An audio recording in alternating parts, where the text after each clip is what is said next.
మరి చిన్న ప్రార్థన చేసుకుందాం. ప్రార్థన చేసుకొని పాఠాన్ని ప్రారంభించుకుందాం. ప్రేమ కలిగిన మా తండ్రి, దయగలిగిన మా దేవ, మీకు వందనాలయ్యా. తండ్రి, మహాజ్ఞానపు లోతుల్లోనికి నాయన వెళ్ళుచుండగా తండ్రి, మీరు మాకు ఇచ్చిన ఈ జ్ఞానం ఎంత ఉన్నతమైనదో అర్థం చేసుకునే మంచి జ్ఞానమును మాకందరికీ అనుగ్రహించమని వేడుకుంటూ క్రీస్తు నామాన్న ఈ ప్రార్థన సమర్పిస్తున్నాం తండ్రి, ఆమెన్. ప్రభునందు ప్రియులైన దేవుని పిల్లలారా, మరి ఈరోజు ఒక మంచి పాఠాన్ని మనం ఆలోచిద్దాం. బ్యాచిలర్ సెకండ్ ఇయర్కు సంబంధించి శవాలకు జీవం పోయగలనన్న సైన్స్, అది నీకెన్నటికీ చేత కాదన్న బైబిల్.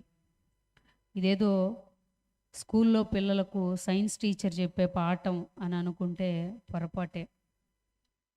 బైబిల్లో లేని శాస్త్రం అంటూ ఏదీ లేదు. బైబిల్లో అన్ని శాస్త్రాలు ఉన్నాయి.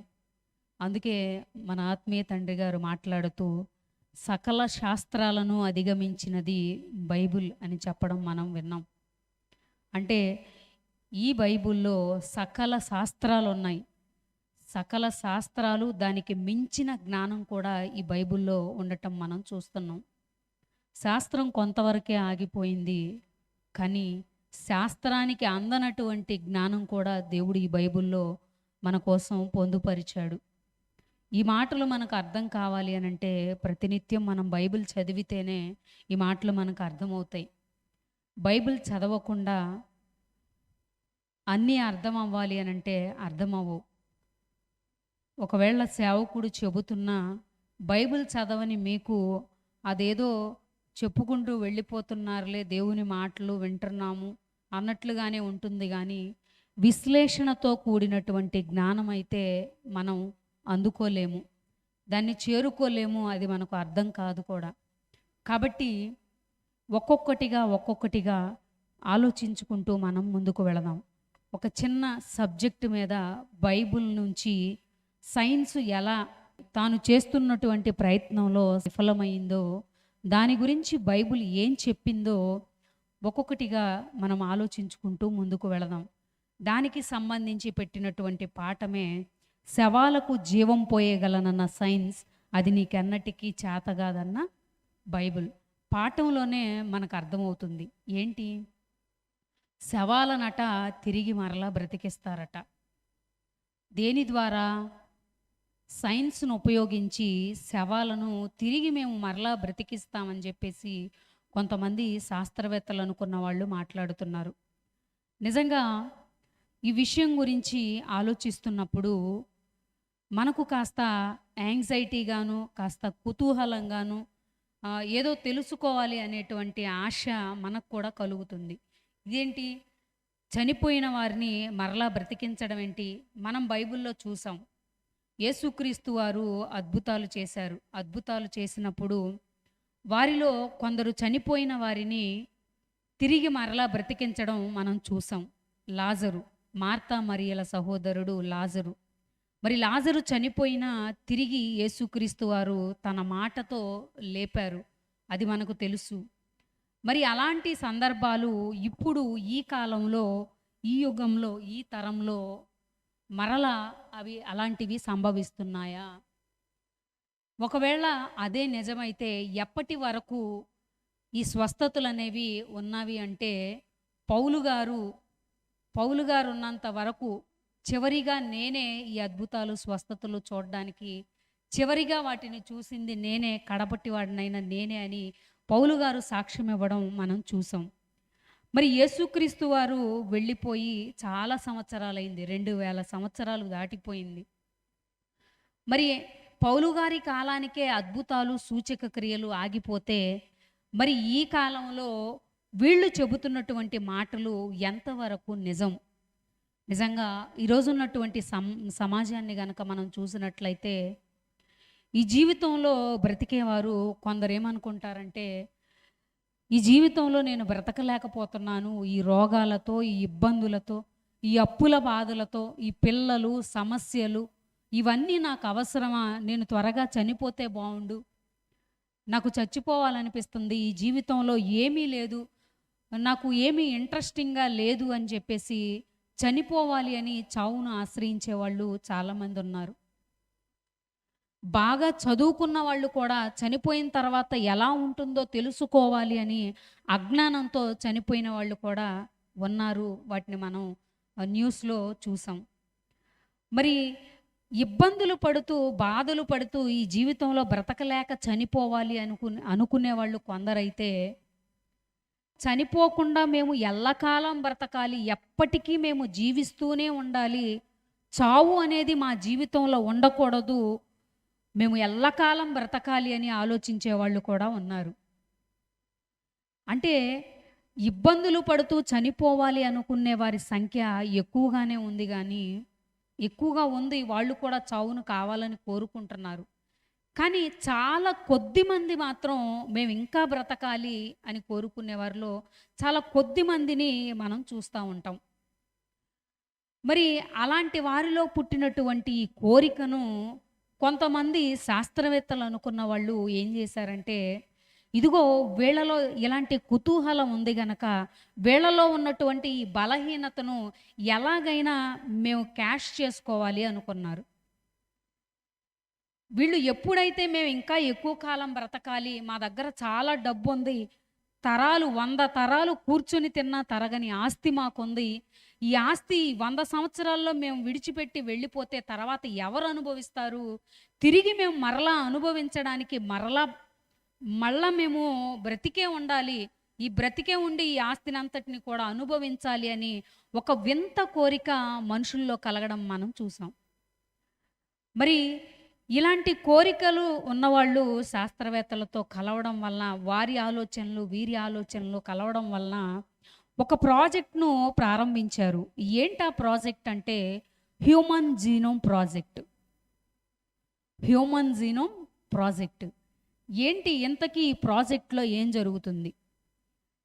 ఏంటి దీనికి సంబంధించినటువంటి పూర్తి వివరం అనంటే, ఇలాంటి ఆశ, ఎక్కువ కాలం బ్రతకాలి అనే ఆశ ఎవరిలో అయితే ఉందో అలాంటి వారిని బేస్ చేసుకొని బ్రిటన్‌లో ఉన్నటువంటి ఒక శాస్త్రవేత్త అలాన్ సింక్లైర్ ఆయన పేరు.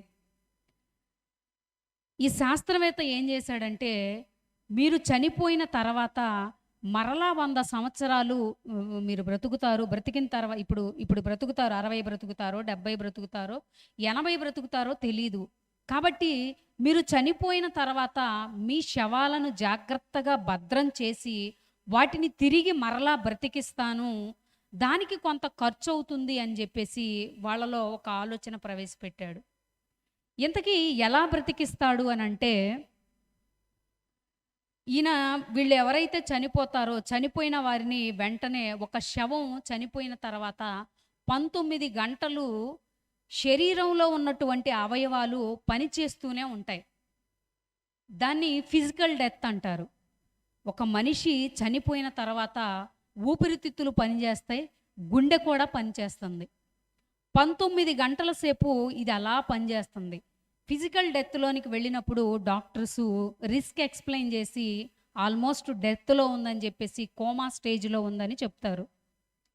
ఈ 19 గంటలు దాటిన తర్వాత టోటల్గా అంతా కూడా డెడ్ అయిపోతుంది. బాడీ అంతా కూడా అన్ని అవయవాలు పనిచేయడం మానేస్తాయి. అప్పుడు టోటల్గా క్లినికల్ డెత్ అని చెప్పేసి డిక్లేర్ చేస్తారనమాట.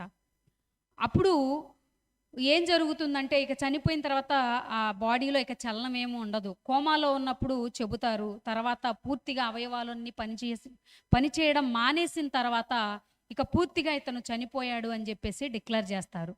అయితే ఈ అలాన్ సింక్లైర్ ఏం చెప్పాడంటే, మీరు ఎప్పుడైతే చనిపోతారో చనిపోయిన మీ దేహాలను 19 గంటల లోపు మాకు అందిస్తే వీటిని ఒక ఫార్మలిన్లో జాగ్రత్త చేస్తాం. జాగ్రత్త చేసి ఒక 100 సంవత్సరాల వరకు దీన్ని పాడవకుండా ఈ శరీరాలను జాగ్రత్తగా భద్రం చేస్తాము. మాకు వెంటనే ఈ శవాలను అప్పగించాలి అని చెప్పేసి ఒక రూల్ అనేది వాళ్ళు పెట్టుకున్నటువంటి ఒక డాక్యుమెంట్లో రాయటం అనేది జరిగింది. ఇంతకీ ఏం చేస్తాడయ్యా ఈ అలాన్ సింక్లైర్ ఆయన అని గనక మనం ఆలోచిస్తే, ఎప్పుడైతే ఈ బాడీలోంచి ఈ ఆర్గాన్స్ పనిచేయడం చివరి స్టేజ్లో ఉంటుందో ఆ టైంలో తీసుకొచ్చి బాడీని అప్పగించిన తర్వాత ఏం చేస్తాడంటే, బాడీలో ఉన్నటువంటి ఆ బ్లడ్ అంతటిని కూడా తీసేస్తారు. బాడీలో ఉన్న ఆ బ్లడ్ దమనుల్లో సిరల్లో ఉన్నటువంటి ఆ బ్లడ్ అంతటిని కూడా తీసేసి వాటి లోపలికి ఒక ఫార్మాల్డిహైడ్ అని చెప్పేసి ఒక రసాయనాన్ని వాటిలోనికి పంపిస్తారు. ఆ రసాయనాన్ని పంపించినప్పుడు అది ఎక్కువ కాలం మరి అవి పాడవకుండా ఉంచుతుంది. అవన్నీ పంపించిన తర్వాత మరలా ఊపిరితిత్తులను కృత్రిమంగా పనిచేయడానికి పనిచేసే విధంగా ఒక మిషన్స్ లాగా ఏర్పాటు చేసి అవి కూడా పాడవకుండా అవి కూడా పనిచేసే విధంగా ఉండేలాగా ఏర్పాటు చేస్తారు. ఇదంతా చేసిన తర్వాత ఆ బాడీని ఒక మందంగా ఉండేటువంటి ఒక కవర్లో ఐస్ ముక్కలు వేసి, ఐస్ క్యూబ్స్ లాంటివి వేసి ఆ బాడీ లోపల వేసేసి ఆ ఐస్ క్యూబ్స్ ఉన్న ఈ బాడీకి జిప్ వేసేసి ఒక ఫ్రీజర్లో భద్రపరుస్తారనమాట. భద్రపరిచి 100 సంవత్సరాల వరకు అది పాడవకుండా అలాగే ఉంటుంది. దీన్ని ఇలా భద్రపరచడానికి ఎంత ఖర్చు అవుతుందయ్యా అంటే సుమారుగా 22 లక్షల రూపాయలు ఖర్చు అవుతుందట.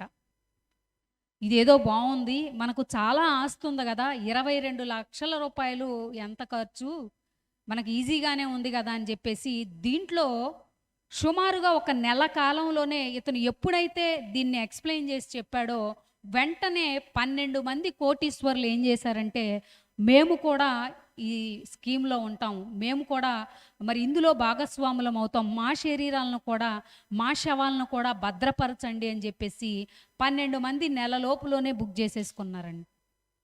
అందులో 2 యువ డాక్టర్స్, యువకులు చదువుకుంటున్నారు, ఇంకా పెళ్లి కాలేదు వాళ్ళకు. పెళ్ళి కానీ వీళ్ళు కూడా మేము చనిపోయిన తర్వాత మాకెంతో పేరుంది, మేము డాక్టర్ చదువుకున్నాం, మరి మాకు లైఫ్ ఇంకా చాలా ఉంది, మేము కూడా మరలా తిరిగి బ్రతకాలి అని చెప్పేసి 2 డాక్టర్స్ కూడా దాంట్లో తమ పేరును నమోదు చేసుకొని ఆ అగ్రిమెంట్లో పాలిభాగస్తులయ్యారు.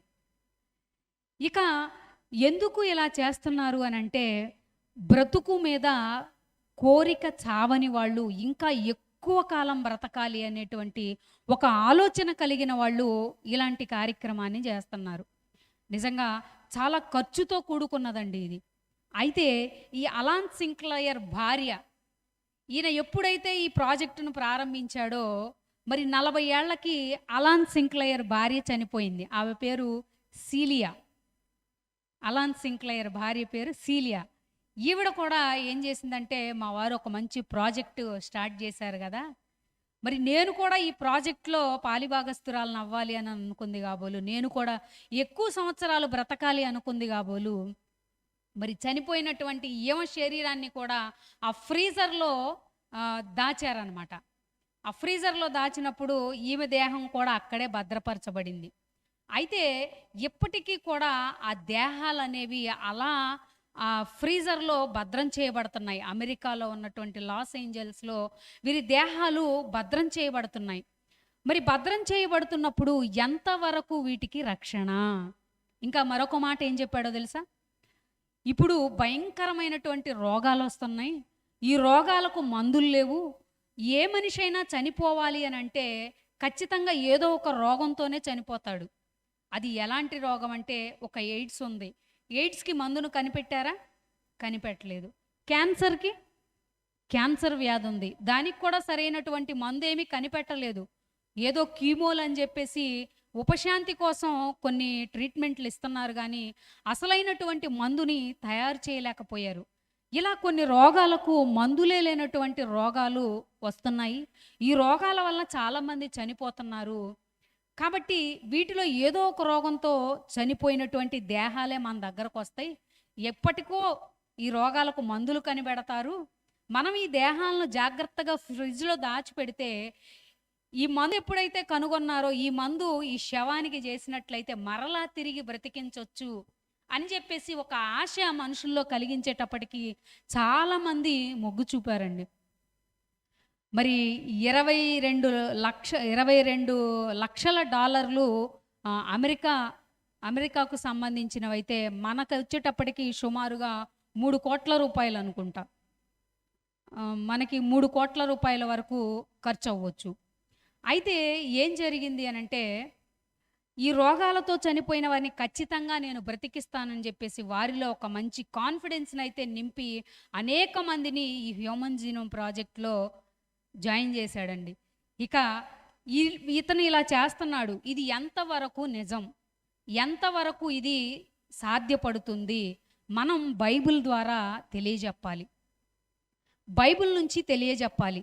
అది ఏ శాస్త్రవేత్త చెప్పలేడు, అలాన్ సింక్లయర్ చెప్పలేడు, ఆయనకు మించిన శాస్త్రవేత్తలు నాసా వాళ్ళు చెప్పలేరు, ఎవరు కూడా చెప్పలేరు. మరి ఎవరు చెబుతారు అని అంటే, మనకు లక్షల ఖర్చు లేకుండా మనం బైబిల్ను బట్టి మనం తిరిగి బ్రతకగలం. ఎలా ఎలా బ్రతకగలం? మనకు 22 లక్షలు ఖర్చు పెట్టాల్సిన పని లేదు, 3 కోట్ల రూపాయలు ఖర్చు పెట్టాల్సిన పని లేదు. మనం కూడా బ్రతుకుతాం. ఎలా ఎలా బ్రతుకుతామో మనం బైబిల్ నుంచి చూద్దాం. ఇంతకీ ఈ అలాన్ సింక్లయర్ జరిగేది నిజమా కాదా అని తెలియజేయడానికి దేవుడు బైబిల్లో ఒక మంచి మాటను వాడాడు. ఆ మాటను మీరు కూడా చూడండి. ప్రసంగి గ్రంథము 10వ అధ్యాయము 14వ వచనము. ప్రసంగి గ్రంథము 10వ అధ్యాయము 14వ వచనము. కలుగపోవునది ఏదో మనుషులు ఎరుగక ఉండినను బుద్ధిహీనులు ఎలా మాట్లాడతారట? విస్తారంగా మాట్లాడతారట. నరుడు చనిపోయిన తరువాత ఏమి జరుగునో ఎవరికి తెలియను అంటున్నాడు. కలుగబోవునది ఏదో మనుషులకు తెలియదట. అసలు ఏం జరుగుతుందో తెలియని ఈ మనిషికి నువ్వు కలుగబోయే దాని గురించి ఎలా చెబుతావు? కలుగబోవునది ఏదో మనుషులు ఎరుగక ఉండినను బుద్ధి లేని వాళ్ళు, బుద్ధిహీనులు. బుద్ధి జ్ఞాన సర్వ సంపదలు ఎవరిలో ఉన్నాయి? క్రీస్తులో ఉన్నాయి. క్రీస్తును నమ్మితేనే అసలు మనం బ్రతుకుతామా లేదా అనే విషయం మనకు తెలుస్తుంది. అప్పుడు మాత్రమే మనం నష్టపోకుండా ఉంటాం. మనం 22 లక్షలు లాస్ అవ్వకుండా ఉండాలి అని అంటే మనం లాస్ ఏంజల్స్కి పరిగెత్తవలసినటువంటి పని లేదు. మనం ఎక్కడికి రావాలి? బైబిల్ దగ్గరకు రావాలి. బైబిల్ దగ్గరకు వస్తే మనం లాస్ అవ్వము, ఇంకా ఉన్నతమైనటువంటి వాళ్ళం అవుతాం, సంపన్నులం అవుతాం. కలుగబోవునది ఏదో మనుషులు ఎరుగక ఉండినను బుద్ధిహీనులు విస్తారముగా మాట్లాడుదురు. నరుడు చనిపోయిన తరువాత ఏమి జరుగునో ఎవరు తెలియజేతురు? ఏం జరుగుతుందో తెలియదు. కానీ అలాన్ సింక్లయర్ ఏం చెబుతున్నాడు? 100 సంవత్సరాలు మాత్రం నేను గ్యారంటీ ఇస్తాను, నేను గ్యారంటీ ఇచ్చి ఖచ్చితంగా మిమ్మల్ని లేపుతాను అని చెప్పేసి డబ్బులు వసూలు చేసి డబ్బు చేసుకున్నాడు. కానీ ఎవరినైనా లేపగలిగాడా? ఎవరినైనా లేపగలిగాడా? ఆయన కూడా చనిపోయే పరిస్థితుల్లో ఉన్నాడు. ఇప్పుడు ఈయనకి ఎవరు గ్యారంటీ చెప్పండి? అందరినీ లేపుతానన్నాడు. మరి ఈయన పరిస్థితి ఏంటి? రేపు ఈయన చనిపోతే ఈయన్ని ఎవరు లేపుతాడు? మరి డబ్బులు కట్టి మమ్మల్ని లేపుతానన్న మా అలాన్ సింక్లయర్ ఉన్నాడు, మమ్మల్ని లేపుతాడు అని ఎదురు చూస్తున్న వీళ్ళ పరిస్థితి ఏమవ్వాలి? అందరి దగ్గర డబ్బులు తీసుకున్న ఈయనేమైపోవాలి? కేసు వేయడానికి వాళ్ళు ఉండరు, శిక్ష అనుభవించడానికి అలాన్ సింక్లయర్ కూడా ఉండడు. నిజంగా మనం చాలా జ్ఞానవంతులు అని అనుకుంటున్నాం, కానీ శాస్త్రవేత్తలు కానివ్వండి, మరి ఉన్నతమైనటువంటి చదువులు చదువుకున్న వాళ్ళు కానీ జ్ఞానవంతులని మనం అనుకుంటున్నాం. కానీ నిజంగా వాళ్ళంత వెర్రి వాళ్ళు మరొకరు లేరని ఖచ్చితంగా చెప్పొచ్చు. దేన్ని బట్టి అనంటే, ఈరోజు ప్రపంచంలో ఉన్న వాళ్ళందరికీ శాస్త్రవేత్తలంటే చాలా ఉన్నతమైనటువంటి స్థానంలో చూస్తారు. అవునా కాదా? అమ్మో ఈయన శాస్త్రవేత్త, అమ్మో ఈయన నాసా అంతరిక్ష పరిశోధన సంస్థలో పనిచేస్తున్నాడట అనగానే మా ఊర్లో వాడు నాసాలో చేస్తున్నాడని గొప్పగా నువ్వు చెప్పుకుంటావు. కానీ వాళ్ళు ఎంత వెర్రి వాళ్ళో, ఎంత బుద్ధిహీనులో బైబిల్ మనకి ఇట్టే అర్థమయ్యేలా చెప్తుంది. ఎంతవరకు ఎందుకండి? టైటానిక్ మునిగిపోయి ఎన్ని సంవత్సరాలైంది? 112 సంవత్సరాలైంది. 112 సంవత్సరాలు అయిపోయి దాన్ని తీయడానికి వీలు లేక కొన్ని వేల మంది ఆ టైటానిక్లో మునిగి చనిపోయారు. చనిపోయినప్పుడు ఆ భయంకరమైనటువంటి స్థలానికి మేమెందుకు వెళ్ళాలి? అది అది అసలు ఒక విపత్తులా జరిగిపోయింది, ఇలా జరిగింది, చాలామంది ప్రాణాలు కోల్పోయారు, దాన్ని చూడడానికి మేము వెళ్ళేదేంటి అని అనుకున్నారా?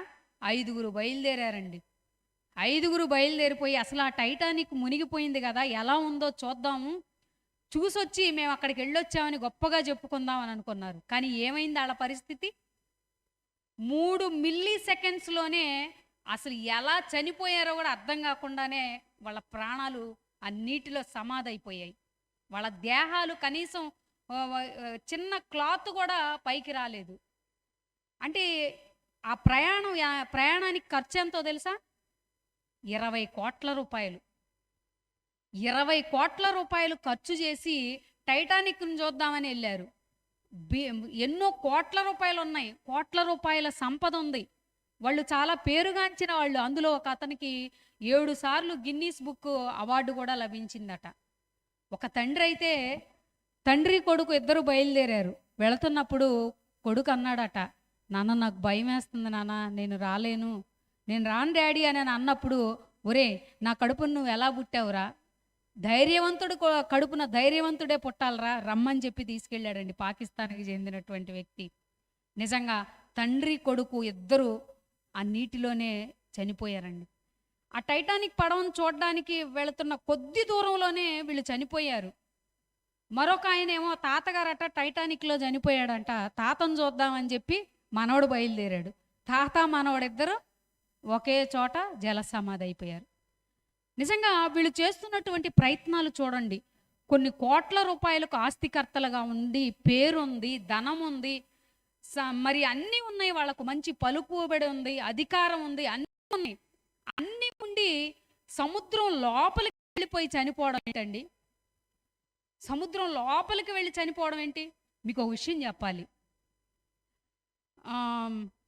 ఆ మధ్యకాలంలో అవనిగడ్డలో మీటింగ్ జరిగింది. సుమారుగా ఇది ఒక 10 సంవత్సరాల క్రితం జరిగినటువంటి సిచ్యువేషన్. ఆ రెండో రోజు మీటింగ్లో మేమంతా పక్కనే బీచ్ ఉంటే బీచ్ దగ్గరకు వెళ్ళాం. బీచ్ దగ్గరకు వెళ్ళి ఆనందంలో నిజంగా బాగా ఆనందిస్తున్నారు అందరూ. వ్యాన్ ఉంది, వ్యాన్ కొత్తగా కొన్నాం అప్పుడు మనం. ఆ వ్యాన్లో అందరం వెళ్ళిపోయి సముద్రంలోకి వెళ్ళి డాడీకి బెయిల్ వచ్చిందని చెప్పేసి ఆనందంలో అందరూ హ్యాపీగా వెళ్ళిపోయారు. వాస్తవానికి సంతోష్ అన్నయ్య నేను ఇద్దరం కలిసి బీచ్కి వెళ్ళి ప్రశాంతంగా చక్కగా ఆడుకున్నది అదే బాగా గుర్తు నాకు. అయితే ఏం జరిగింది, అందరూ హ్యాపీగా ఉన్నారు, ఎవరికి వాళ్ళు ఆడుకుంటున్నారు, చాలా సంతోషంగా ఉన్నారు. అయితే అప్పుడు అన్నయ్య కూడా చేయి పట్టుకొని నన్ను లోపలికి తీసుకెళ్ళారు. సముద్రం లోపలికి అట్లా తీసుకెళ్ళారు. ఇంతవరకు నీళ్ళు వచ్చినాయి. నీళ్ళు వచ్చినప్పుడు ఏదో సరదాగా ఉంది, ఆడుకుంటున్నాము, బాగానే ఉంది అని అనిపించింది. కానీ ఒక్కసారిగా అలా మా ఇద్దరి మీదకి అలా కొట్టేసింది. అలా కొట్టేగానే నేను నిలబడలేక పడిపోయాను. పడిపోయినప్పుడు ఆ పెద్ద అల వచ్చింది చూసారా, ఆ పెద్ద అలా నన్ను కింద పడేసింది. కింద పడేయగానే నాకు కళ్ళన్నీ కూడా నల్లగా అయిపోయి నాకు అర్థమైపోతుంది ఇంకా లేదు, వెళ్ళిపోయాను, నేను లోపలికి వెళ్ళిపోయాను, ఇంకా చచ్చిపోయాను, సముద్రంలో చనిపోవటం అంటే ఇదే కాబోలు. నేను లోపలికి వెళ్ళి ఆ వాటరు ఇలా వచ్చింది కదా, ఈ వాటర్ అంతా ఇలా వెళ్ళిపోయేటప్పటికి నాకు ఎలా అనిపిస్తుంది అంటే సముద్రం లోపలికి వెళ్ళిపోతున్నాను నేనని నాకు అనిపిస్తుంది. ఇప్పుడు అన్నయ్య నేను ఇలా చేయి పట్టుకొని ఉన్నప్పుడు అని పట్టుకొని ఉన్నారు. గ్రిప్పు వదిలేశారు. గ్రిప్ వదిలేశారు. ఇక నేను పడిపోయాను, ఇంక అయిపోయా లేదనుకున్నా. అప్పుడు అన్నయ్య కూడా ఉండి కాలు ఇలా గట్టిగా పెడితే కాలు కింద ఉన్న ఇసుక ఉంటుంది కదా, ఆ ఇసుక కూడా కారిపోతుంది, ఉండట్లేదు. ఎక్కడో చిన్న గ్రిప్పు దొరికింది. ఆ చిన్న గ్రిప్పుతో అట్లా వెళ్ళిపోతున్నాను. అలా గట్టిగా పట్టుకొని ఉన్నారు. గట్టిగా అలా పట్టుకొని ఉండి అన్నయ్య ఇలా కొంచెం కళ్ళు ఇలా చూసి నన్ను ఇలా పట్టుకొని లేపేటప్పటికి అమ్మయ్య బ్రతికాను అనుకున్నాను. నిజంగా ఎవ్వరికీ తెలియదు అది. ఆ రోజు మాతో పాటు సుమారుగా 10-15 మంది ఉన్నారు. ఎవ్వరికీ తెలియదు ఆ రోజు చచ్చిపోవలసినటువంటి మాట. ఆ రోజు హెడ్లైన్స్లో వచ్చేదేమో డిప్యూటీ డైరెక్టర్ భార్య ఇద్దరు సముద్రంలో చనిపోయారని. నిజంగా అంత ఆనందంలో సముద్రంలో సరదాగా ఆడుకోవడానికి వెళ్ళి అలాంటి సిచ్యువేషన్లో చనిపోయాము అనే ఒక భయంకరమైనటువంటి ఆ ఫీలింగ్ ఉంది చూసారా. ఆ ఫీలింగ్ అప్పటి నుంచి ఇప్పటి వరకు దేవునిలో స్థిరంగా ఉండాలి, దేవునిని విడిచిపెట్టకూడదనే గట్టి ఆలోచన ఏదైతే ఉందో అది ఎప్పటికీ కూడా మేము విడిచిపెట్టలేదు. అలాంటి ప్రమాదకరమైనటువంటి పరిస్థితులు వస్తాయి. చిన్న సరదాలకు వెళతాం. మనం వెళ్ళినప్పుడు భయంకరమైనటువంటి పరిస్థితుల్లోనికి మనల్ని అపవాది తీసుకువెళతాం. కాబట్టి మనం జాగ్రత్తగా ఉండాలి. ఏది చిన్నదే అనుకుంటాం మనం, కానీ ప్రతి విషయంలో కూడా ఎన్నోసార్లు మనల్ని అపవాది పడేయాలని చూస్తూ ఉంటుంది.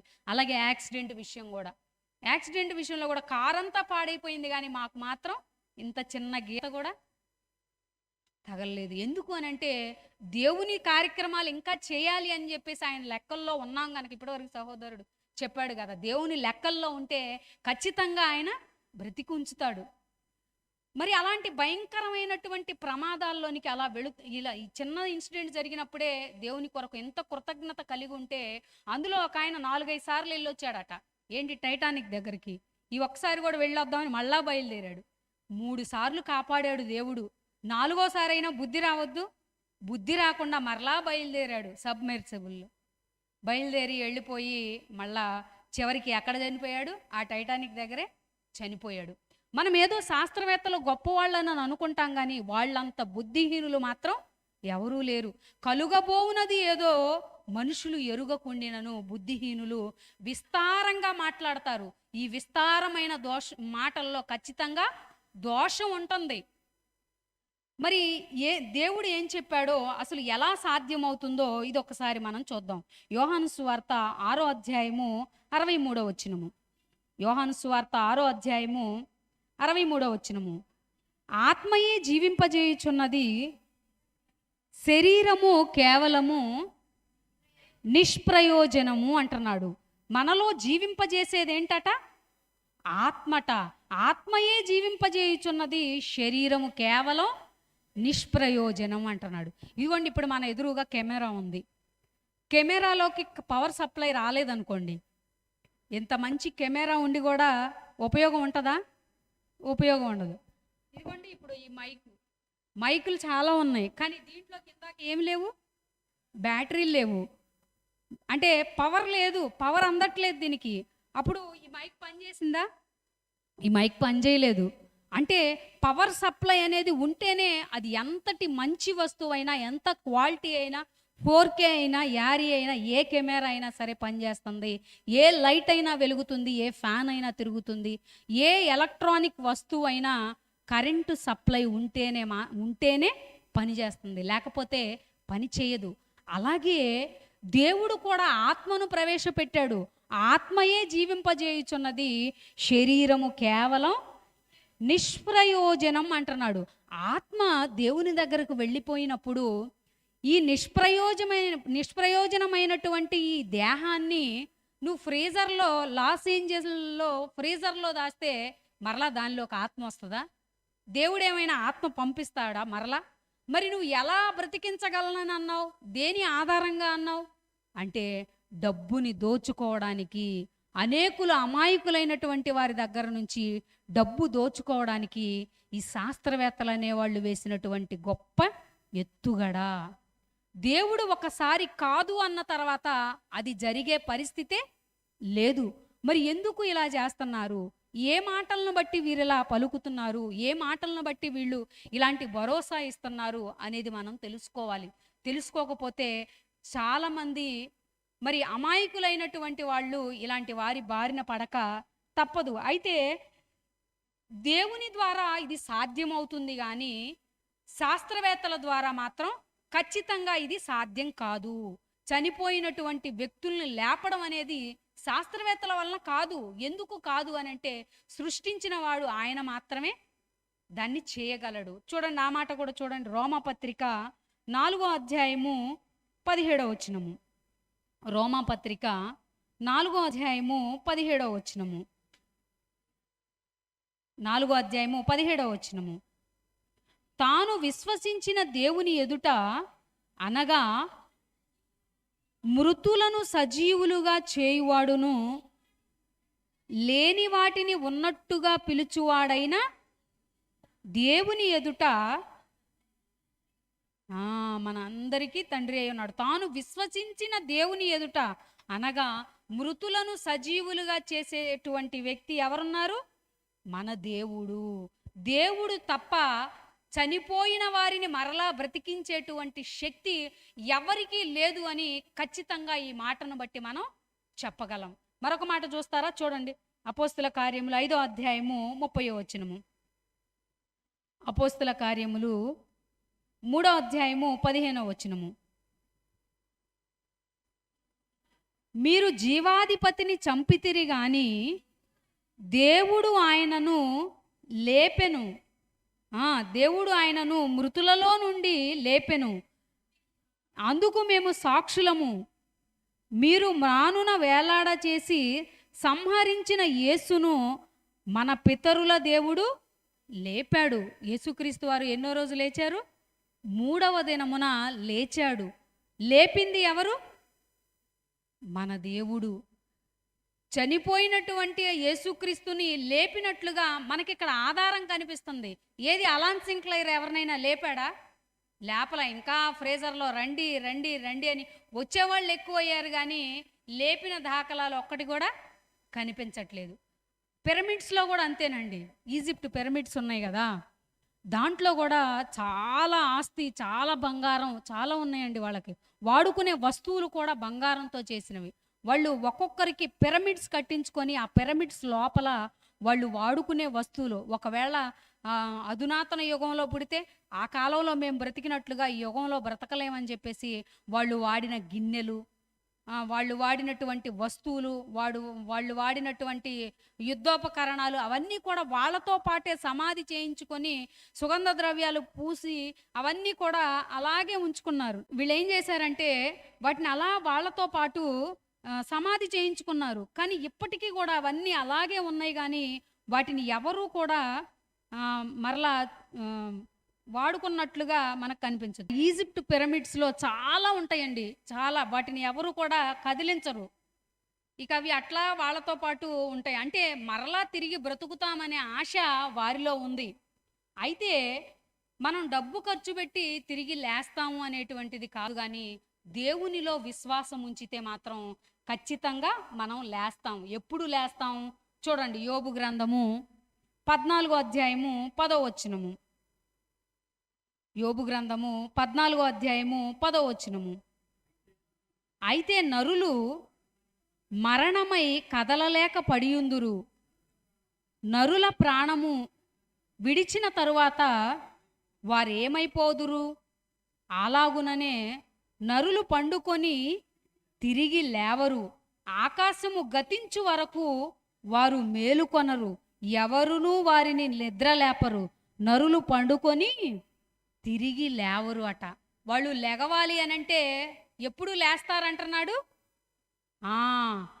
ఆకాశము గతించు వరకు వారట మేల్కొనరట. మరి ఈయనేంటి అలాన్ సింక్లైర్ గారు నేను లేపుతానంటున్నాడు? బైబుల్లో చక్కగా యోబు గ్రంథం ఎప్పుడు రాయబడిందండి? ఎప్పుడో రాయబడింది, క్రీస్తు పూర్వం. మరి అప్పుడు రాయబడినటువంటి ఈ గ్రంథంలో ఎప్పుడో చెప్పాడు, ఆకాశము గతించు వరకు నరులు మరలా తిరిగి లేవరు అని చెప్పేసి చక్కగా చెప్పారు.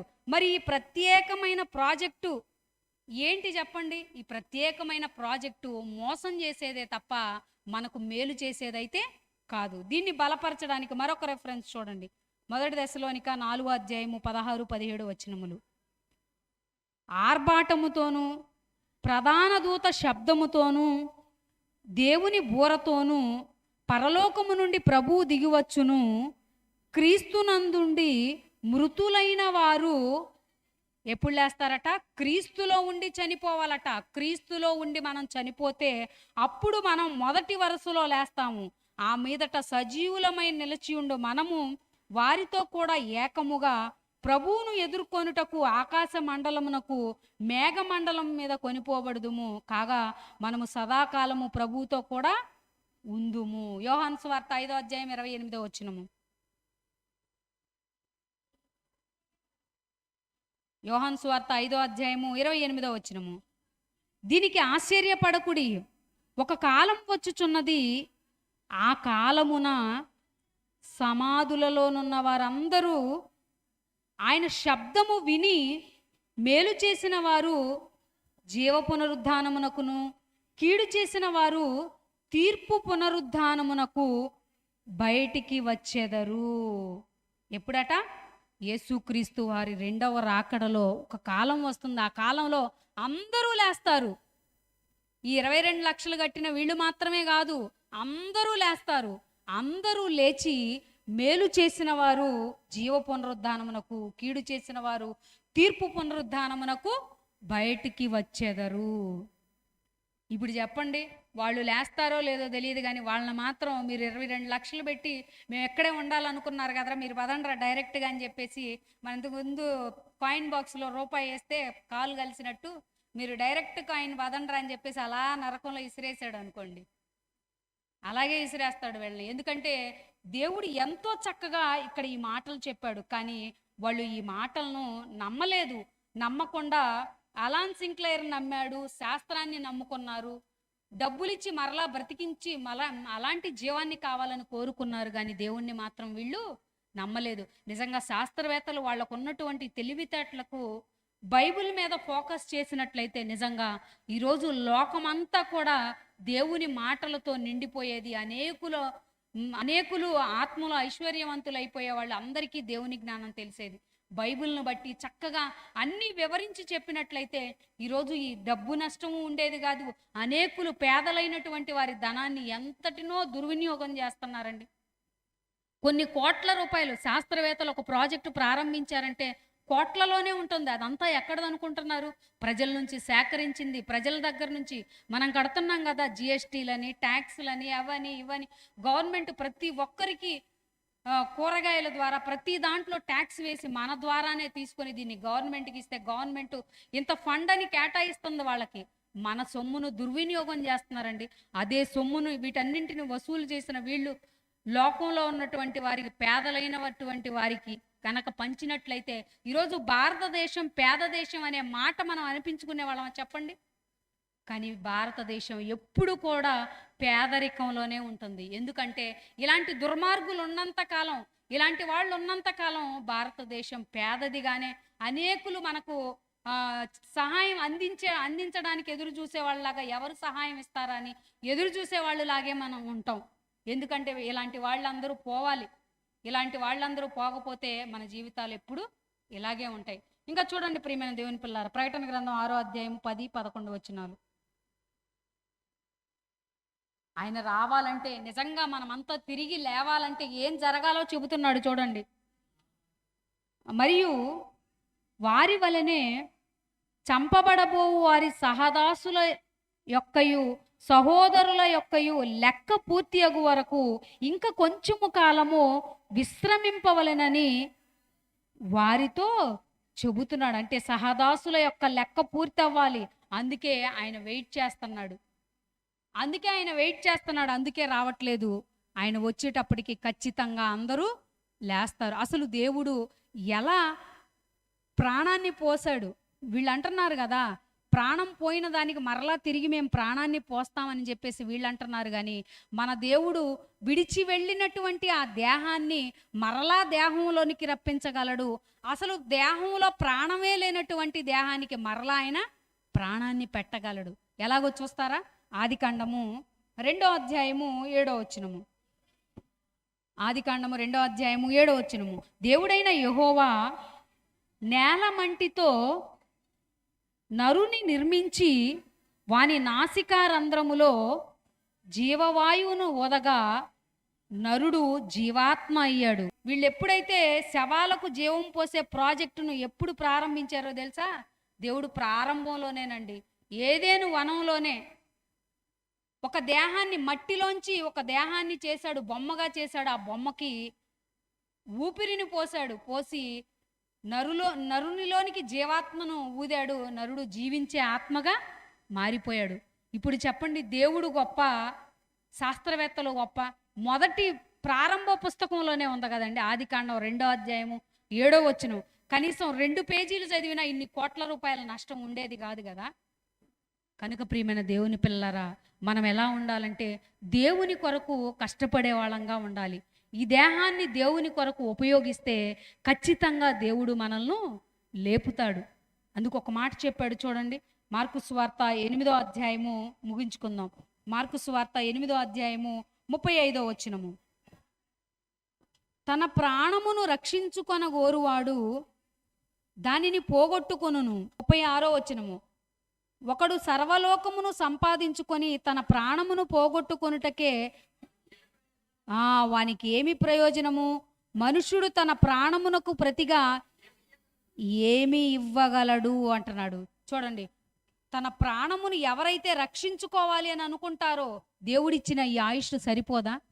60 సంవత్సరాలు, 70 సంవత్సరాలు, 80 సంవత్సరాలు దేవుడు ఇచ్చిన ఈ ఆయుష్ సరిపోదా? ఏమండి, ఇప్పటికే మనకి 30 సంవత్సరాలు వస్తే అదని ఆ రోగం అని ఈ రోగం అని శరీరం సహకరించట్లేదండి. 30 సంవత్సరాల లోపు బాగానే ఉంటాం, యాక్టివ్గానే. 30 వచ్చినాయి అంటే చాలా రోగాలు, షుగర్ అని, బీపీ అని, కీళ్ళ నొప్పులని, కాళ్ళు నొప్పులని, కిడ్నీ ఫెయిల్ అయిందని, రకరకాల రోగాలు. వీటిలో ఉండగానే ఎప్పుడు విడిచిపెట్టి వెళ్ళిపోతామా ఈ దేహాన్ని అని అనిపిస్తుంది. కానీ ఇంకా ఉండాలని అనుకుంటున్నారంటే నిజంగా వాళ్ళు ఈ లోక సంబంధులే కానీ పరలోక సంబంధులు కాదు. వాళ్ళు నిజంగా మనం ఈ లోకాన్ని విడిచిపెట్టి దేవుని కొరకు బ్రతకాలి, ఆయన దగ్గరకు వెళ్ళిపోవాలి మనం అని అనుకుంటే దేవుడు మనకు రాయించి పెట్టాడు కదా, ప్రభువా తరతరముల నుండి మాకు నివాస స్థలము నీవే అన్నాడు. నీవే అని అన్నప్పుడు ఆ నివాస స్థలానికి, మన సొంత ఇంటికి వెళ్ళడానికి మనం త్వరపడొద్దా చెప్పండి? మనం ఎక్కడైనా ఊరు వెళ్ళామనుకోండి, వెంటనే సాయంత్రానికల్లా వెళ్ళిపోవాలి అనుకుంటాం. కానీ ఎందుకోగానండి మనిషి ఈ భూమి మీదకి వచ్చి, పరలోకం నుంచి వచ్చాం మనం, మన గమ్యస్థానం అది, ఇక్కడికి వచ్చి ఇక్కడే ఉండిపోవాలనుకుంటున్నారు. కానీ తిరిగి అక్కడికి వెళ్ళాలని ఎవరు అనుకోవట్లేదు.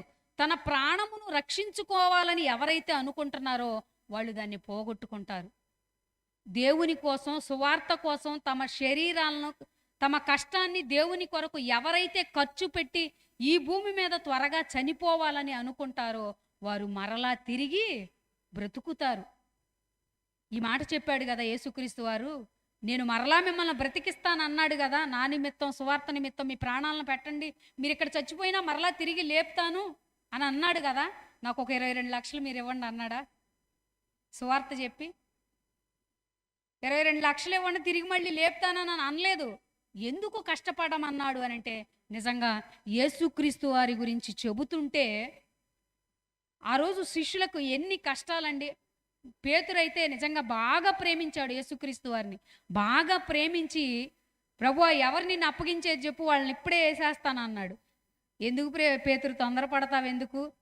నేను సిలువకు అప్పగించేటప్పటికి నువ్వు నన్ను ఎరగనని 3 సార్లు అబద్ధం ఆడేస్తావు, నీకు అంత తొందర ఎందుకయ్యా అని చెప్పేసి అన్నాడు.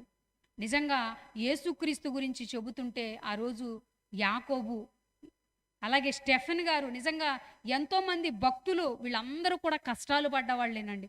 12 మంది అపోస్తలు ఆయన గురించి చెబితే కనీసం ఉండటానికి తావు కూడా లేకుండా, వాళ్ళకు సరైనటువంటి వసతి లేదు, తినడానికి తిండి లేదు, కాలినడకన వెళ్ళి ఎన్నో కష్టాలు, ఎన్నో ఇబ్బందులు పడ్డారు. నిజంగా చెప్పులు లేకుండా నడిస్తే ఎంత బాధగా ఉంటుందో మనకు తెలుసు. ఆ రోజులు చెప్పులు లేకుండా కాలినడకతో ఎంతెంత దూరాలు ప్రయాణం చేశారండి. ఈరోజు మనకు అన్ని రహదారులుండి అన్నీ ఉన్నా కూడా మనం సువార్తకు వెళ్ళలేని పరిస్థితి. వ్యాన్ ఉంటే కానీ వెళ్ళం మనం, అంతేనా? నడిచి రండి, ఈరోజు కంతేరు క్లాస్ కంటే ఎవరైనా వస్తారా? నడిచి ఎవరు వస్తారు చెప్పండి? ఏమి లేదు కనుక రాలేదు. కంతేరు ఎంత దూరం? మా అమ్మ నాన్న చెప్తా ఉండేవాళ్ళండి, మంగళగిరి కట్ట నడుచుకుంటూ వచ్చేవాళ్ళు అంట మా ఊరు నుంచి. చాలామంది నడిచే వచ్చేవాళ్ళు కాళ్ళ నడకన. ఇంతకుముందు దేవుని పని కోసం కాదు, వాళ్ళ సొంత అవసరాల కోసం కాలినడకను నడిచి వచ్చారు. సువార్త కోసం ఎవరు కాలినడకను నడిచి వస్తారు చెప్పండి? ఈరోజు ఎంత టెక్నాలజీ అభివృద్ధి చెందింది, బళ్ళు ఉన్నాయి, కార్లు ఉన్నాయి, వెహికల్స్ ఉన్నాయి, అన్నీ ఉన్నాయి. వాటి మీద ప్రయాణం చేయడానికే మనకు కష్టంగా ఉంది. ఏమో మొదటి శతాబ్దంలో వాళ్ళు ప్రయాణం చేసినట్లుగా మనం కూడా ట్రై చేస్తే రికార్డు బ్రేక్ చేసినట్టేగా. చేద్దామా?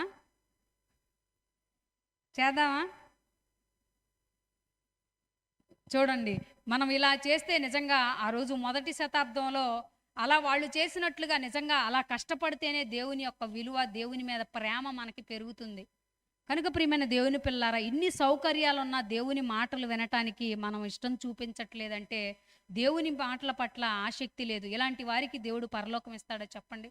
నిజంగా అందుకే ఎవరైతే తన ప్రాణమును రక్షించుకోవాలనుకుంటారో, జాగ్రత్తగా సుకుమారంగా ఈ దేహాన్ని కాపాడుకోవాలనుకుంటారో, వాళ్ళు ఆటోమేటిక్గా తమ ప్రాణాలని పోగొట్టేసుకుంటారు. ఈ ఒళ్ళు కదలకుండా అక్కడే ఉన్నారనుకోండి, ఎన్నో రోగాలు వస్తాయి. ఒబేసిటీ వస్తుంది, షుగర్ వస్తుంది, బీపీ వస్తుంది, అన్నీ వస్తాయి. అలా కాకుండా సువార్త పనిలో ఎప్పుడంటే అప్పుడు రెడీ అన్నట్టుగా ఉన్నారనుకోండి. నిజంగా మన సంఘంలో కొందరు స్త్రీలు ఉన్నారండి. ఒక 5, 6 ఖచ్చితంగా రండి అనగానే ఎప్పుడంటే అప్పుడు సిద్ధంగా ఉంటారు. నిజంగా అంత మంచి సంఘాన్ని కలిగి ఉన్నందుకు చాలా ఆనందిస్తున్నాం. ఇలా ఎప్పుడైతే మనం దేవుని సేవలో రెడీగా ఉంటామో, మనము ఈ శరీరాన్ని అరగదీస్తామో, అప్పుడు ఖచ్చితంగా ఈ ప్రాణాన్ని మనం తిరిగి మరలా పొందుకోగలం. అందుకే దేవుడు మాట్లాడుతూ ఒక మాట అన్నాడు. ఏమన్నాడో తెలుసా? మనం మరలా తిరిగి పొందుకోవాలంటే ఒక ఎగ్జాంపుల్ చెప్పాడు. ఆ ఎగ్జాంపుల్ చూసి ముగించుకుందాం. ముందుగా పౌలు గారు చెప్పిన మాట చూద్దాం. రోమాపత్రిక 12వ అధ్యాయం 1వ వచనం, అందరికీ తెలిసిన మాట. రోమాపత్రిక 12వ అధ్యాయము 1వ వచనము. కాబట్టి సహోదరులారా, పరిశుద్ధమును దేవునికి అనుకూలమునైన సజీవ యాగముగా మీ శరీరములను ఆయనకు సమర్పించుకొనుడని దేవుని వాత్సల్యమును బట్టి మిమ్మును బ్రతిమాలు కొనుచున్నాను. పరిశుద్ధంగా, దేవునికి అనుకూలంగా, సజీవ యాగంగా, అంటే సజీవంగా ఉన్నప్పుడే, మనం ఆరోగ్యంగా ఉన్నప్పుడే, యవ్వనంలో ఉన్నప్పుడే దేవునికి శరీరం ఏమైపోవాలి? సజీవ యాగంగా బలి అయిపోవాలి. బలి అయిపోతే అప్పుడు ఏం జరుగుతుందో తెలుసా? నీ అవయవాలు అరిగిపోతాయి, నీ కాళ్ళు అరిగిపోతాయి, నీ చేతులు అరిగిపోతాయి, నీ కీళ్ళు అరిగిపోతాయి, నీ ఒంట్లో ఉన్నటువంటి రక్తం అంతా చెమట రూపంలో కారిపోతుంది. కారిపోయినప్పుడు నువ్వు త్వరగా అనారోగ్యం పాలయ్యి త్వరగా చనిపోతావు. చనిపోయినప్పుడు తిరిగి నువ్వు బ్రతుకుతావు. అందుకే ఆయన ఒక ఉపమానం చెప్పాడు. విత్తువాన్ని గూర్చిన ఉపమానం, ఒక గింజను గూర్చినటువంటి ఉపమానం. 1 కొరింథీ 15వ అధ్యాయము 35వ వచనము. 1 కొరింథీ 15వ అధ్యాయం 35వ వచనము. ఓ అవివేకి, నీవు విత్తునది చచ్చితేనే గాని బ్రతికింపబడదు కదా. నీవు విత్తుదానిని చూడగా అది గోధుమ గింజ అయినా సరే, మరి ఏ గింజ అయినా సరే, వట్టి గింజనే విత్తుచున్నావు గాని పుట్టబోవు శరీరమును విత్తుటలేదు. పత్తి గింజలు ఉంటాయి కదా, కాటన్ చెట్లు నాటుతామా మనం? చెట్లు కాదు కదా నాటేది, గింజలు తీసుకెళ్ళి మట్టిలో పాతేస్తాం. మట్టిలో పాతేస్తే దానికి మొక్క వస్తుంది. కొంతకాలానికి, వారానికో 10 రోజులకో మొక్క బయటకు వస్తూ ఉంటుంది. మనం గింజలేసి వర్షం పడితే బాగుండు ఈరోజు అని ఇంట్లో ఉండి అనుకుంటా ఉంటాం. మొక్క ఎక్కడ నాటాము? పొలంలో నాటాము. ఇంటికి వచ్చి పడుకున్నాము. ఇంటికి వచ్చి పడుకొని వర్షం పడితే బాగుండు అని వర్షం ఎందుకు పడాలి? మొక్క రావడం కోసం. అదేంటయ్యా, నువ్వు విత్తనం కదా నాటావు, మొక్క రావాలని కోరుకోవటం ఎంతవరకు న్యాయం చెప్పు? నువ్వు గింజనే వేసి వచ్చావు. ఆ గింజ చచ్చిపోయి మొక్కగా బ్రతకాలి. అప్పుడే నువ్వు అనుకున్నటువంటి పంట నీ చేతికి వస్తుంది. అలాగే నువ్వు కూడా ఒక గింజలాగా ఈ భూమి మీదకి వచ్చావు. ఈ భూమి మీదకి వచ్చిన నీవు మరి బాగా నలిగిపోవాలి, అరిగిపోవాలి దేవుని పనిలో. ఎప్పుడైతే అరిగిపోయి నలిగిపోయి మరి దేవునికి మంచి సువాసనగా నువ్వు ఈ భూమి మీద ఉంటావో, అప్పుడు నువ్వు చనిపోయిన తర్వాత మరొక జీవితం నీకు ఉందని తెలపటానికి ఒక గొంగళి పురుగును చూయించాడు, అలాగే ఒక గింజను చూయించాడు. ఇది ఎలాగైతే బ్రతికి అనేకులకు ఆదర్శంగా ఉంటుందో, నీ కళ్ళ ముందు ఉన్నదాన్ని చూపించి మరొక జీవితం గురించి నీకు ఎక్స్ప్లెయిన్ చేశాడు. కాబట్టి మనం చనిపోయినా తిరిగి బ్రతకాలి అనంటే దేవుని కొరకు చక్కగా బ్రతకాలి. దేవుని సేవలో మనం ముందుకు వెళితేనే ఖచ్చితంగా మనం తిరిగి బ్రతకగలం. అంతేగాని శాస్త్రం చెప్పినట్లుగా రసాయనాల్లో ఈ శరీరాన్ని భద్రపరిస్తే మరలా తిరిగి బ్రతుకుతామనేది అవివేకమే అవుతుంది తప్ప అది వాస్తవం మాత్రం కాదు. మనం ఎప్పుడైతే మన ప్రాణాన్ని దేవుని కొరకు అర్పిస్తామో, మన ప్రాణాన్ని దేవునికి సజీవయాగంగా మరి ఆయనకు సమర్పించుకుంటామో, అప్పుడు ఖచ్చితంగా మనం క్రీస్తులో బ్రతికి దేవుడున్న మహాలోకానికి మనం చేరుకోగలమని ఖచ్చితంగా తెలియజేస్తున్నాను. అదే ఈ పాఠం యొక్క ఉద్దేశం. శవాలకు జీవం పోయగలనన్న సైన్స్ అది నీకెన్నటికీ చేతగాదు అన్న బైబుల్. అది నీకు ఎప్పటికీ చేత కాదు అని చెప్పేసి ఈ బైబిల్ చెబుతుంది. ఇది ఎక్కడో చెప్పవలసినటువంటి పాఠం అండి. కానీ ఈరోజు మనం మన కాలేజీలో చెప్పుకుంటున్నామనంటే శాస్త్రవేత్తల కన్నా గొప్పవాళ్ళు ఎవరు? ఇక్కడ కూర్చున్న మీరే. ఓకేనా? నమ్ముతారా? శాస్త్రవేత్తల కంటే మేము గొప్పవాళ్ళం అని మీరు నమ్ముతారా? నమ్మాలి, నమ్మి తీరాలి. ఎందుకంటే దేవుడు మనల్ని అంతా హెచ్చించాడు. హెచ్చించినప్పుడు దీంట్లోంచి ఈ మాటలను మనం చక్కగా చదువుకొని అనేకులకు మార్గదర్శకులుగా ఉందాం.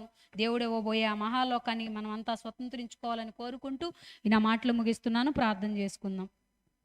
ప్రేమ కలిగిన మా తండ్రి, దయగలిగిన మా దేవ, మీకు వందనాలయ్యా. ఇదిగో దేవా, మీ పిల్లలు నాయన వాక్యం నేర్చుకోవడానికి నాయన యవ్వనంలోనే తండ్రి మీ కాడిని ఎత్తుకోవాలనే మంచి ఆలోచనతో నాయన మీ బిడ్డలు నేర్చుకుంటున్నారు తండ్రి. నేర్చుకుంటున్న ఈ మాటలను నాయన తమ హృదయాల్లో ఎప్పటికీ భద్రం చేసుకొని నాయన తండ్రి అనేకులకు నాయన కాదన్న వాడికి మరి వాదించి ఓడించి ఒప్పించులాగున నాయన మీ పిల్లలను బలవంతులుగా తీర్చిదిద్దండి తండ్రి. ఇదిగో దేవా, యవ్వన కాలంలో ఉన్న పిల్లలు నాయన మరి ఎంతో చక్కగా మీ సేవను చేయడానికి నాయన సిద్ధపడి ఉండగా వారిని వారి కుటుంబాలను నాయన దీవించి ఆశీర్వదించండి తండ్రి. ఇదిగో దేవా, ఇక్కడ కూడి ఉన్న ప్రతి ఒక్కరిని నాయన జ్ఞాపకం చేసుకోండి నాయన. సుదూర ప్రాంతం నుంచి వచ్చిన మీ పిల్లలను జ్ఞాపకం చేసుకొని వాక్యంలో మీ బిడ్డలు పొందుతున్న ఆనందాన్ని బట్టి వందనాలు తెలియజేస్తున్నాం తండ్రి. వాక్యం పట్ల శ్రద్ధ కలిగిన ఆయన మీరిచ్చే ఆ బహుమానం కొరకు ఎదురు చూసేవారుగా ఉండుటకు కృపను అనుగ్రహించమని, ఇక్కడ కూడి ఉన్న ప్రతి ఒక్కరిని జ్ఞాపకం చేసుకొనమని, అలాగే నాయన మీ కుమారుడు సువార్త నిమిత్తం వెళ్ళి ఉండగా మీ కుమారునికి మంచి ఆయుష్ను ఆరోగ్యమును ఇవ్వండి తండ్రి. అలాగే ఇంత మంచి జ్ఞానమునకు శిక్షణనిచ్చి స్ఫూర్తిగా నిలిచిన మా ఆత్మీయ తండ్రి గారికి మంచి ఆయుష్ను ఆరోగ్యమును అనుగ్రహించి మరింత కాలం మా మధ్యన ఉండగలుగునట్లు కృపను అనుగ్రహించమని వేడుకుంటూ, అలాగే నాయన మరి రెసిడెన్షియల్ బైబిల్ కాలేజ్ను ఓపెన్ చేసి ఉండగా నాయన అనేకులు నాయన మీ పిల్లలు విద్యను అభ్యసించడానికి వెళ్ళిచుండగా మీ పిల్లలందరినీ కాపాడండి తండ్రి. మరి లోకానికి నాయన జ్ఞానవంతులుగా తీర్చిదిద్ది నాయన సమాజంలోనికి పంపించగలుగునట్లు కృపను అనుగ్రహించమని వేడుకుంటున్నాం నాయన. అలాగే సంఘం ద్వారా జరుగుతున్న ప్రతి కార్యక్రమాన్ని నాయన జ్ఞాపకం చేసుకోండి నాయన. సంఘ పరిచర్యను అభివృద్ధిపరచమని వేడుకుంటూ క్రీస్తు నామాన్న ఈ ప్రార్థన సమర్పిస్తున్నాం తండ్రి. ఆమెన్.